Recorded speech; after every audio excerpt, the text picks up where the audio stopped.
अंग्रेजों भारत छोड़ो, यह नारा आखिरी बार लगाए आज 73 साल पूरे हो चुके हैं। आजादी की कहानी हम सभी ने पढ़ी भी है और सुनी भी, लेकिन क्या उस 15 अगस्त को केवल एक भारत या एक पाकिस्तानी आजाद हुआ था? जी नहीं, उस 15 अगस्त 1947 को भारत के पूरे 565 स्टेट्स भी अपने आप में आजाद हो गए थे। भारत के टुकड़े करके भागने वाले अंग्रेजों ने एक बड़ी ही अनोखी चाल चली थी। तो आइए आज भारत के 74th इंडिपेंडेंस डे पर जाने द यूनियन ऑफ इंडिया से द रिपब्लिक ऑफ इंडिया तक का सफर। मैं हिमांशु राजानी आप सभी का स्वागत करता हूं 21st टॉक्स की एक नई सीरीज गणतंत्र में।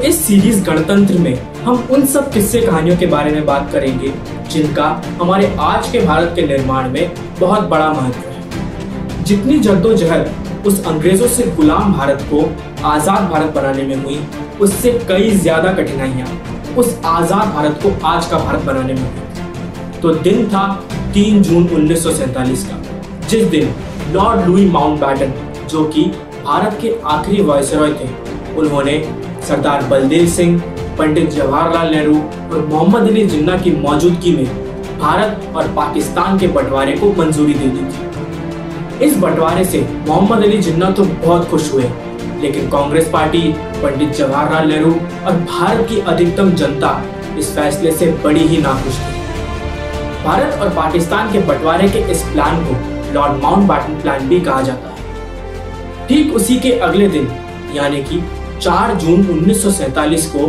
लॉर्ड माउंटबैटन ने यह ऐलान कर दिया कि अब जून 1948 के बजाय 15 अगस्त 1947 को ही सभी पावर्स का ट्रांसफर ब्रिटिश गवर्नमेंट द्वारा इंडियन गवर्नमेंट को कर दिया जाएगा। ट्रांसफर ऑफ पावर के होने से ब्रिटिश गवर्नमेंट और इंडिया की जो 565 स्टेट्स की जो राजा थे, उनके बीच जो एक ट्रीटी साइन हो रखी थी, जिसे हम पैरामाउंसी कहते हैं, वो अब खत्म होने वाली थी।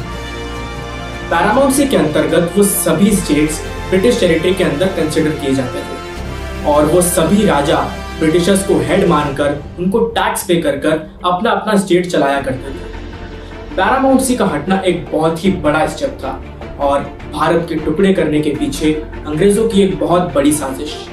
पैरामाउंसी के हटने को लैप्स ऑफ पैरामाउंसी कहा जाता है। लैप्स ऑफ पैरामाउंसी के होने से वो सभी राज्य रातों रात अपने आप में आजाद हो जाते और अब उन सभी राजाओं के पास यह चॉइस होती कि यदि वे चाहे तो अपने स्टेट को इंडिया में शामिल करा सकते हैं, यदि वे चाहे तो अपने स्टेट को पाकिस्तान में शामिल करा सकते हैं, और अगर नहीं तो वो अपने स्टेट को एक अलग आजाद मुल्क भी बना सकते हैं। अधिकतम राजा अपने स्टेट्स को एक अलग आजाद मुल्क बनाना चाहते थे, लेकिन पंडित नेहरू और कांग्रेस पार्टी इस बात से बिल्कुल नाखुश थी। वे भारत के टुकड़े होते हुए नहीं देख पा रही थी। और वहीं दूसरी ओर मोहम्मद अली जिन्ना इस लैप्स ऑफ पैरामाउंसी का पूरा फायदा उठाने लगे। वे उन सभी राजाओं को पाकिस्तान में शामिल होने के लिए ललचाने लगे। लॉर्ड माउंटबैटन को अब यह डर बैठ गया था कि इतिहास उन्हें भारत और पाकिस्तान में हो रहे दंगों के लिए जिम्मेदार ठहराएगा। वीपी मेनन, जो कि लॉर्ड माउंटबैटन के सेक्रेटरी थे, उन्होंने उसे इस मुसीबत से बचने का एक उपाय बताया।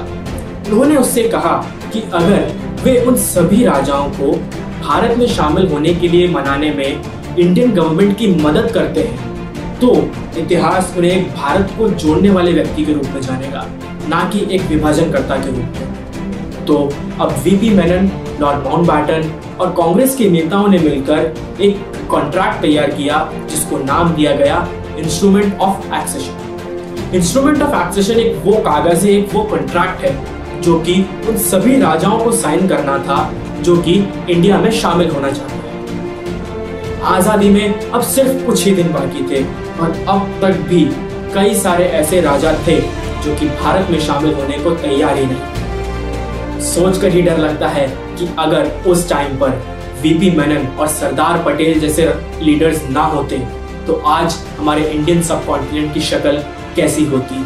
तभी तो उन्हें the iron man of India कहा गया। तो अब हम मिलेंगे गणतंत्र के अगले एपिसोड में, जिसमें मैं आपसे यह बात करूंगा कि किस तरह 11 अगस्त 1947 तक भी, जी हाँ, आजादी से महज 4 दिन पहले तक भी जोधपुर भारत का हिस्सा नहीं था। तो अब मैं हिमांशु राजानी आप सभी को एक बार फिर से स्वतंत्रता दिवस की बहुत बहुत बधाई देता हूँ। अब हम मिलेंगे अगले एपिसोड में। तब तक सोचते रहिए कि अगर जोधपुर भारत का हिस्सा ना होता तो भारत का नक्शा कैसा होता। जय हिंद।